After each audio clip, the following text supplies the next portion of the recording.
उद्धव ठाकरेंकडून आज आमदार आणि खासदारांसाठी डिनर डिप्लोमसीचं आयोजन, तर दुपारी ठाकरेंची जिल्हाप्रमुख पदाधिकाऱ्यांसोबत बैठक। महाराष्ट्राच्या मनामध्ये आहेत तेच करणार, वर्धापन दिनाच्या कार्यक्रमातून राज ठाकरेंसोबतच्या युतीवर उद्धव ठाकरेंकडून सकारात्मक संकेत। मराठी ताकद एकत्र होऊ नये म्हणून मालकांचे नोकर भेटीगाठी घेत आहेत। राज ठाकरेंच्या भेटीवरून मुख्यमंत्री फडणवीसांवर उद्धव ठाकरेंचा हल्लाबोल।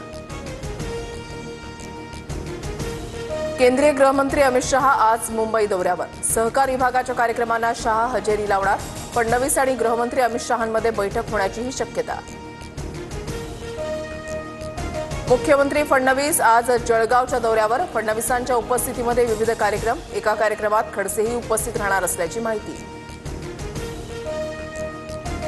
लोकसभेलाही रात्री बँक उघडली होती, रात्री लोकांची सेवा करणारी ही पहिलीच बँक। लोकांनी यातून काय समजायचं ते समजून घ्यावं, पीडीसीसी बँक रात्री उघडल्यावरून पवारांचा इशारा। संत तुकाराम महाराजांचा पालखी सोहळा पुढील मुक्कामासाठी पुण्याकडे मार्गस्थ। नाना पेठेतील श्री निवडुंगा विठ्ठल मंदिरामध्ये पालखीचा 2 दिवस मुक्काम, तर संत ज्ञानेश्वरांची पालखी भवानी पेठेत मुक्कामी असणार। जालन्यामध्ये शेतकरी अनुदान वाटप घोटाळा प्रकरणी जिल्हाधिकाऱ्यांचा दणका, 7 तलाठ्यांसह 4 जण निलंबित, तर 35 जणांची विभागीय चौकशी सुरू।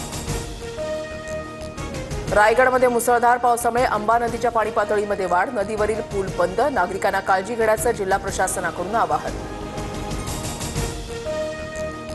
नाशिकच्या गंगापूर धरणातून 530 क्युसेक वेगानं पाण्याचा विसर्ग, गोदाघाट परिसरातील नागरिकांना सतर्कतेचा इशारा। दारणा धरणामधून सुद्धा 4742 क्युसेक वेगानं पाण्याचा विसर्ग।